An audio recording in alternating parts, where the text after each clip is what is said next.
সম্পর্কে জানিয়ে দিলেন।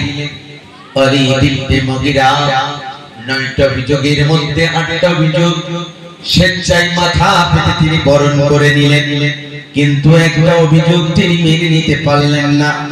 সেটা হলো তিনি তিনার পিতামাতার বৈধ সন্তান নয়, এটা তিনি মেনে নিতে পারলেন না। তার কারণে রাসূলের দরবার থেকে লাঙ্গা তরবারি হাতে করে সোজা বাড়িতে চলে গেলেন। বাড়ির মধ্যে গিয়ে চিৎকার করে আওয়াজ দেয়, মা তুমি কি বাড়িতে আছো?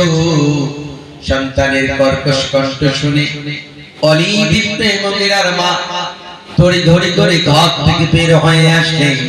আসার পরে ডাক দিয়ে বলে, বাবা তো চিৎকার করো কেন, কি হয়েছে তোমার?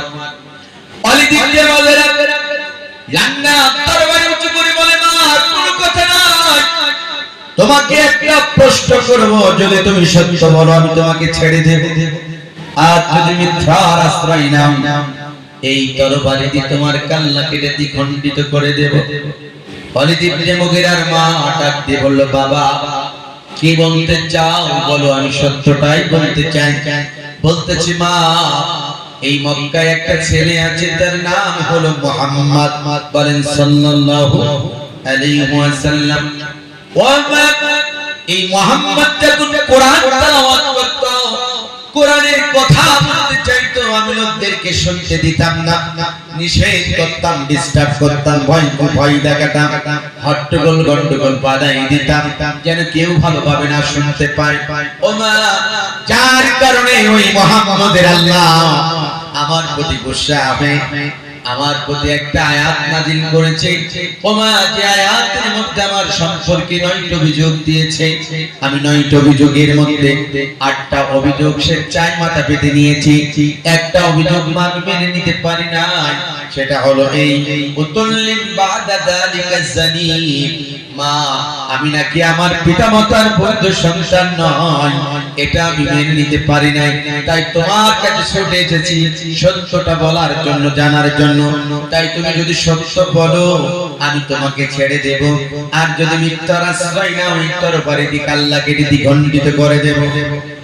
ওয়ালিদ ইবনে মুগিরার মা তখন ডাকতে বলে, বাবা তাহলে তুমি শুনে রাখো, ওই মুহাম্মদের জবান থেকে যদি তুমি শুনে থাকো তুমি তোমার পিতামাতার বৈধ সন্তান নয়, তাহলে মনে রাখবা 100 সত্য। তার কারণ এই মুহাম্মদ নামক ছেলেটাকে আমি ছোটবেলা থেকে চিনি, জীবনে এই ছেলেটা কোনোদিন মিথ্যা কথা বলে না, কাউকে মিথ্যা প্রতিশ্রুতি দেয় না।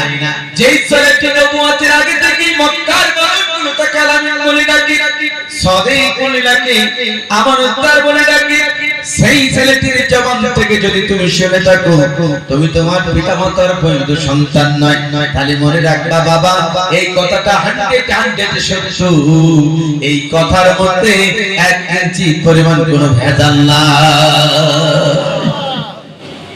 ওয়ালিদ ইবনে মুগিরা বলে, মা বলো। বলছে, হ্যাঁ এটাই সত্য। বলছে, মা কি বলো তুমি? বলছে, শুনতে চাচ্ছি? হ্যাঁ। বলে, হ্যাঁ